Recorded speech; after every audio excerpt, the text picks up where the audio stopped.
Hello everyone, welcome to YouTube study. आज की इस वीडियो में क्लास 10 के बच्चों का फिजिक्स का फर्स्ट चैप्टर जो देख सकते हैं, प्रकाश प्रवर्तन तथा अपवर्तन, इस चैप्टर का लेक्चर नंबर 4 है। अगर आपने अभी तक लेक्चर नंबर 1, 2, 3 नहीं देखा है, यहाँ पर आई बटन चल रहा है, इस पर क्लिक करके जरूर देख लीजिए। अगर आप बोर्ड एग्जाम 2022 देने वाले हैं तो आपको फिजिक्स में कोई भी दिक्कत नहीं होगा, क्योंकि हर एक चैप्टर को बहुत ही इजी तरीके से पढ़ाया जाएगा और बहुत ही आसानी से समझ में आएगा। इसलिए अगर आप इस चैनल पे नए हैं तो तुरंत चैनल को सब्सक्राइब करके बेल आइकन दबा लीजिए ताकि कोई भी चैप्टर मिस ना हो। और आज की इस वीडियो में हम पढ़ने वाले हैं, इस चैप्टर का पॉइंट है गोलीय दर्पण से संबंधित पॉइंट्स, यानी कि गोलीय दर्पण से संबंधित कुछ हम परिभाषा पढ़ेंगे जो कि काफी इंपॉर्टेंट है बोर्ड एग्जाम की दृष्टि से। इसलिए इस वीडियो को पूरे एंड तक देखते रहिएगा और वीडियो को लाइक जरूर कर दीजिएगा और कमेंट करके बताइएगा कि वीडियो कैसी लगी। चलिए स्टार्ट करते हैं। सबसे पहला हमें पॉइंट पढ़ना है, दर्पण का ध्रुव किसे कहते हैं। इससे पहले मैं बहुत कुछ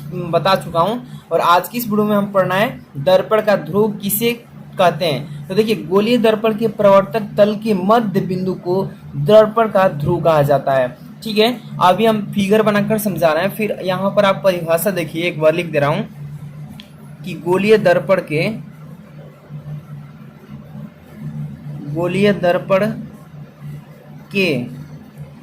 प्रवर्तक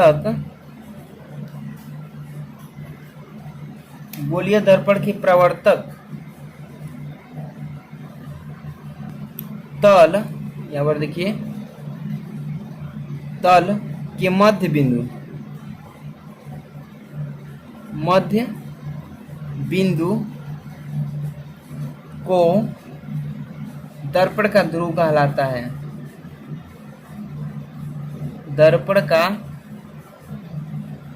ध्रुव कहलाता है। ठीक है, ध्यान से एक बार समझिए इसको। दर्पण का ध्रुव इंग्लिश में पोल बोलते हैं। गोलीय दर्पण के प्रवर्तक तल के मध्य बिंदु को ही दर्पण का ध्रुव कहते हैं या कहलाता है। ठीक है, चलिए यहाँ पर मैं बनाकर इसको समझा देता हूँ फिगर, ध्यान से बस देखते रहिएगा। ठीक है, ये फिगर बना रहा हूँ। मान लीजिए कि ये आपको उत्तल दर्पण, मान लीजिए कि ये हो गया। अब देखिए, ये हो गया एम और ये हो गया एन। ये ऊपर वाला दर्पण का मुख्य द्वारक एम और नीचे वाला का एन, और इसके देखिए दोनों के दर्पण के प्रवर्तक पृष्ठ यही ना है। इसके मध्य बिंदु जो ये बीच में दिख रहा है ना, इसी को पोल बोलते हैं, ध्रुव। ठीक है, इसी को बस देखना था। अब इसके अगला टॉपिक को देखते हैं क्या है। अब देखिए, यहाँ पर नेक्स्ट टॉपिक है हम लोग का वक्रता केंद्र। इसको इंग्लिश में बोलते हैं सेंटर ऑफ कर्वेचर, और इसका पहले मैं परिभाषा बता देता हूँ, ध्यान सुनिएगा। सेंटर ऑफ कर्वेचर का यानी वक्रता केंद्र का, कि गोलीय दर्पण जिस खोखले गोले का भाग होता है उसके केंद्र को ही दर्पण का वक्रता केंद्र कहा जाता है। इसको सेंटर ऑफ कर्वेचर इंग्लिश में बोलते हैं और इसको सी से प्रदर्शित करते हैं। तो चलिए इसको पहले मैं यहाँ पर लिख देता हूँ, इसका परिभाषा। गोलीय दर्पण, यहाँ पर देखिए, गोलीय दर्पण जिस खोखले गोले का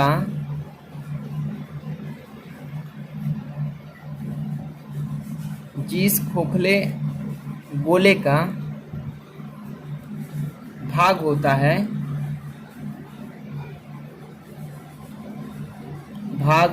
है उसके केंद्र को वक्रता केंद्र कहते हैं। ठीक है, केंद्र कहते हैं। इसे सी से प्रदर्शित करते हैं। किससे? इसे सी से प्रदर्शित करते हैं। देखिए, इसे सी से प्रदर्शित करते हैं। अब देखिए, यहाँ पर मैं इसका फिगर बनाकर बता देता हूँ। देखिए, यहाँ पर मैं फिगर बना रहा हूँ, अवतल और उत्तल दोनों पर बताऊंगा इसको। ठीक है, वक्रता केंद्र कहाँ पर होता है, दोनों यहाँ पर बना दे रहा हूँ ताकि आपको समझ में आ जाए। ये देखिए, पहले दर्पण बना रहा हूँ, उत्तल दर्पण को कलई कर रहा हूँ। इसके बाद ये अवतल दर्पण है, ठीक है। ये अवतल दर्पण हो गया। अब देखिए ध्यान से देखना है कि वक्रता केंद्र कहाँ पर है, ठीक है। इसको थोड़ा सा और आगे बढ़ा देता हूँ। ये हो गया इसका एफ फोकस, ये हो गया सी सेंटर ऑफ कर्वेचर, ये हो गया इसका पोल। ठीक है, तो अभी हमें इसमें केवल सेंटर ऑफ कर्वेचर से मतलब है, यानी वक्रता केंद्र, यही है इसका वक्रता केंद्र। ठीक है, तो यहाँ पर लिख देंगे वक्रता केंद्र। ये हो गया उत्तल दर्पण, उत्तल दर्पण, और ये हो गया हमारा अवतल दर्पण। इसमें ये हो गया एफ फोकस, ये हो गया पोल, और ये हो गया सेंटर ऑफ कर्वेचर सी, ये सी है। ठीक है, तो ये हो गया वक्रता केंद्र, वक्रता केंद्र। दोनों दर्पण में आपने जान गया कि वक्रता केंद्र कहाँ पर है। ठीक है, अब इसके बाद हमारा नेक्स्ट है वक्रता त्रिज्या किससे कहते हैं। ठीक है, इसका पहले हेडिंग लगा लेता हूँ। तो देखिए यहाँ पर वक्रता केंद्र त्रिज्या किससे कहते हैं, वक्रता त्रिज्या किससे कहते हैं, इसका पहले परिभाषा ध्यान सुनिए। वक्रता केंद्र से दर्पण के ध्रुव तथा तक की दूरी को दर्पण की वक्रता त्रिज्या कहलाती है। ध्यान से देखिए, यहाँ पर पहले परिभाषा इसका लिख देता हूँ। वक्रता केंद्र से, वक्रता केंद्र से दर्पण के ध्रुव, दर्पण के ध्रुव तक की दूरी को वक्रता त्रिज्या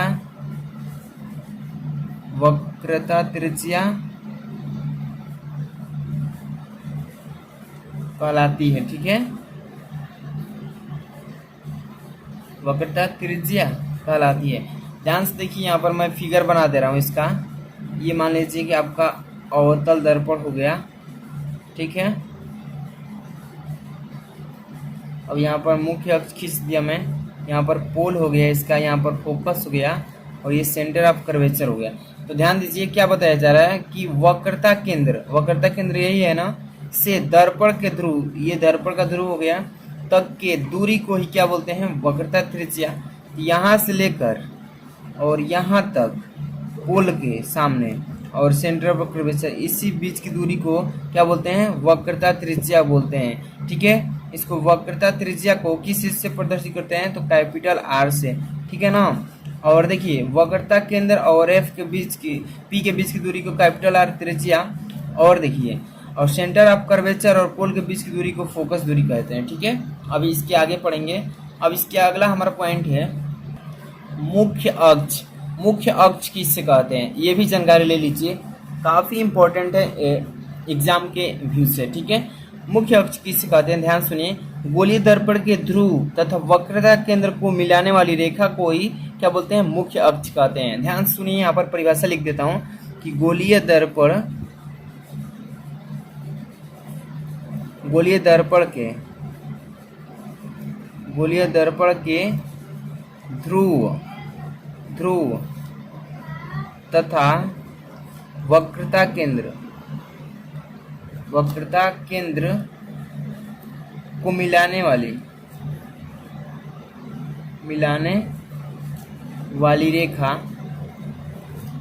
को मिलाने वाली रेखा को मुख्य अक्ष कहते हैं, मुख्य अक्ष कहते हैं। ध्यान समझिए इसको, क्या लिखा है इसमें कि मुख्य अक्ष किससे कहते हैं, गोलीय दर्पण के ध्रुव तथा वक्रता केंद्र, वक्रता यहाँ पर केंद्र है, ठीक है ना, केंद्र को मिलाने वाली रेखा को मुख्य अक्ष कहते हैं। ध्यान से देखिए, मान लीजिए कि ये अवतल दर्पण मैंने बना दिया, ठीक है, इसके पीछे पॉलिश कर दिया गया है, ठीक है ना, आप समझ लीजिएगा। और यहाँ पर देखिए ये मुख्य अक्ष हो गया, और यहाँ पर पोल हो गया, ये एफ हो गया फोकस, मुख्य फोकस भी कहते हैं इसको, फोकस भी कहते हैं। अभी आगे इसके बारे में जानेंगे। ये सेंटर ऑफ कर्वेचर हो गया। क्या लिखा है, गोलीय दर्पण के ध्रुव, यही ध्रुव है ना, और तथा वक्रता केंद्र ये है, इसी को मिलाने वाली, इसको मिला रही है ना ये रेखा, ये सीधे वाली एक बीच में लाइन खींच दिए हैं, इसी रेखा को बोलते हैं मुख्य अक्ष बोलते हैं। तो इसका परिभाषा कैसे याद करेंगे, ध्यान सुनिए कि गोलीय दर्पण के ध्रुव तथा वक्रता केंद्र गोलीय दर्पण के ध्रुव तथा वक्रता केंद्र, इन दोनों को मिला देने वाली रेखा को ही क्या बोलते हैं, मुख्य अक्ष कहते हैं। ठीक है, बहुत ही सिंपल सा इसका परिभाषा है। आगे वाला पॉइंट देखते हैं। चलिए नेक्स्ट हमारा टॉपिक है इसका, मुख्य फोकस किसे कहते हैं अथवा फोकस किसे कहते हैं। ध्यान सुनिएगा, मुख्य फोकस उसी को कहते हैं या दूसरे रूप में उसी को फोकस भी कह सकते हैं।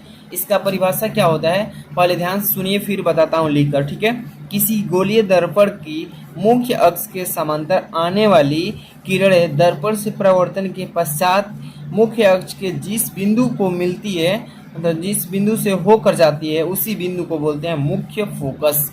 ध्यान से अब यहाँ पर देखिए लिख रहा हूँ, अच्छे से इसको याद भी कर लीजिए साथ में। अब यहाँ पर देखिए किसी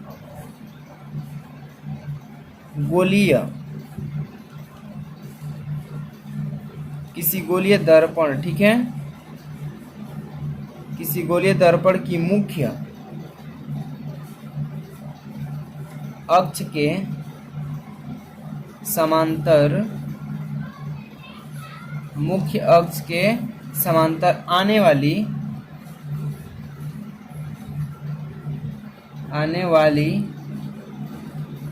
किरणें दर्पण से परावर्तन के पश्चात, दर्पण से परावर्तन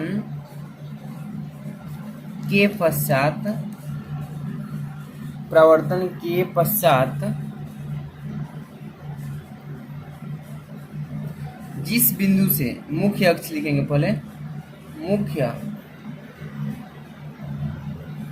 अक्ष के जिस बिंदु से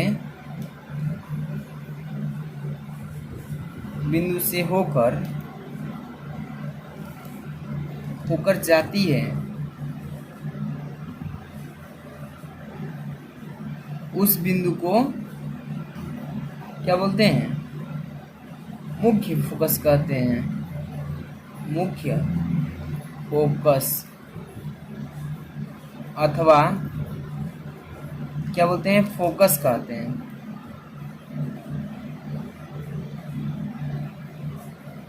फोकस कहते हैं। ध्यान समझिए, फिगर बना रहा हूँ फिर अभी समझाने वाला हूँ। ठीक है, मुख्य फोकस अथवा फोकस उसी को बोलते हैं। ध्यान से देखिए कि किसी गोलीय दर्पण की मुख्य अक्ष के समांतर आने वाली किरणें दर्पण से परावर्तन के पश्चात मुख्य अक्ष के जिस बिंदु से होकर जाती है, उस बिंदु को मुख्य फोकस अथवा फोकस दूरी फोकस कहते हैं। ठीक है, इतना आपको क्लियर है। अब ध्यान से देखिएगा, यहाँ पर फिगर बना देता हूँ फिर समझाता हूँ। तो अब देखिए ध्यान से, यहाँ पर बना दिया हूँ अवतल, यहाँ पर उत्तल। ठीक है, अब ध्यान से यहाँ पर देखिए, पहले मुख्य अक्ष खींच लेता हूँ फिर आपको बताता हूँ। ठीक है, मुख्य अक्ष हो गया ना। अब ध्यान से देखिए, इसमें ये अवतल दर्पण है, इसमें प्रकाश आ रहा है ना, ये देखिए प्रकाश आएगा, ये मुख्य अक्ष के समांतर प्रकाश आ रहा है और दर्पण से टकराने के बाद इसका मुख्य अक्ष के जिस बिंदु से ये देखी जा रहा है, ये आ रहा है और ये जा रहा है, फिर एक आ रहा है किरण मुख्य अक्ष के समांतर, फिर दर्पण से टकराएगा और फिर मुख्य अक्ष के जिस बिंदु से ये जा रहा है ना, पहले समझ लीजिए, फिर मान लीजिए कि नीचे से प्रकाश जा रहा है, फिर दर्पण से टकराएगा, फिर यहीं से होकर गुजरेगा आगे, फिर मान लीजिए एक और किरण भेज रहे हैं, ये भी टकराएगा और फिर मुख्य अक्ष से होकर जाएगा। ये जिस बिंदु पर ये सभी किरणें काट रही है, होकर जा रहे, इसी बिंदु को फोकस कहते हैं या मुख्य फोकस कहते हैं और इसको एफ से प्रदर्शित करते हैं। ठीक है, ये था अवतल दर्पण में, अवतल दर्पण में। ठीक है, अब यहाँ पर उत्तल दर्पण में देखिए, मान लीजिए कि ये तो हो गया हमारा ये अवतल दर्पण, सॉरी उत्तल दर्पण। अब देखिए इसमें प्रकाश आएगा और अवतल दर्पण में जब भी प्रकाश आता है तो ये रिफ्लेक्ट होकर उधर ही मुड़ जाता है, ये जा रहा है और ये उधर से रिफ्लेक्ट हो चुका है, ये भी जाएगा, ये भी उधर मुड़ जाएगा। ठीक है, अब देखिए एक और गया प्रकाश, ये भी टकराने के बाद ये मुड़ गया वापस, ये भी जाएगा और ये भी मुड़ जाएगा। ठीक है, अब देखिए ध्यान से, अब इसका मतलब कहाँ पर बनेगा मुख्य फोकस, तो ये देखिए डॉट डॉट करके जाएगा, ये यहाँ पर बन रहा है, ये भी आएगा यहीं पर, ये भी जाएगा पीछे की तरफ उत्तल दर्पण में यहीं पर, और यही हो गया इसका मुख्य फोकस। ठीक है, इस तरीके से बनता है। अब आगे वाला पॉइंट देखते हैं। अब देखिए अगला पॉइंट हम लोग का है फोकस दूरी किससे कहते हैं। फोकस दूरी परिभाषा पहले समझ लीजिए कि गोलीय दर्पण के ध्रुव तथा मुख्य फोकस के बीच की दूरी को ही फोकस दूरी कहते हैं। यहाँ पर देखिए लिख दे रहा हूँ, फिर फिगर समझिएगा। गोलीय दर्पण के ध्रुव, गोलीय दर्पण के ध्रुव तथा मुख्य फोकस के बीच, मुख्य फोकस के बीच की दूरी को, की दूरी यहाँ पर लिखेंगे ना, बीच की दूरी फोकस दूरी, फोकस दूरी कहलाती है।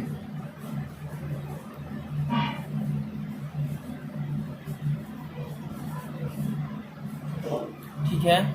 अब देखिए इसके बाद आगे वाला पॉइंट, अब इसमें समझ लीजिए पहले कि गोलीय दर्पण के ध्रुव, गोलीय दर्पण का मान लीजिए कि ये हो गया हम लोग का कौन सा दर्पण, ये अवतल दर्पण। ठीक है, अब ध्यान देना इसमें अवतल दर्पण हो गया। अब यहाँ पर हम मुख्य अक्ष खींच लिए, इसमें पोल हो गया, ये पोल हो गया ना।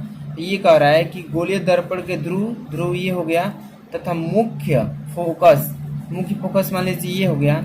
अब देखिए मुख्य फोकस के बीच की दूरी, यहाँ से लेकर और यहाँ तक के बीच की दूरी को ही क्या बोलते हैं, फोकस दूरी बोलते हैं। यहाँ से फोकस से लेकर और पोल के बीच की दूरी को ही फोकस दूरी बोलते हैं, जो कि F बराबर R/2 होता है, वो वाला। इतना क्लियर हो गया। अब इसके बाद आपको आता है फोकस तल किससे कहते हैं। फोकस तल देखिए ध्यान से, यहाँ पर हेडिंग लगा देता हूँ, फोकस तल। अब इसके बाद पहले इसका परिभाषा समझ लीजिए, फोकस तल किससे कहते हैं। इसको इंग्लिश में बोलते हैं फोकल प्लेन। ठीक है। अब देखिए इसका परिभाषा, दर्पण के मुख्य अक्ष के लंबवत तथा मुख्य फोकस से होकर जाने वाले समतल को दर्पण का फोकस तल कहते हैं। बहुत ही इजी क्वेश्चन टॉपिक है, देखिए ध्यान से। दर्पण के मुख्य अक्ष, दर्पण के मुख्य अक्ष के लंबवत, ठीक है, तथा मुख्य फोकस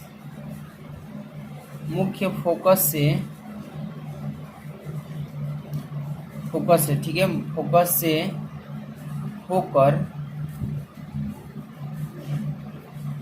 जाने वाले समतल को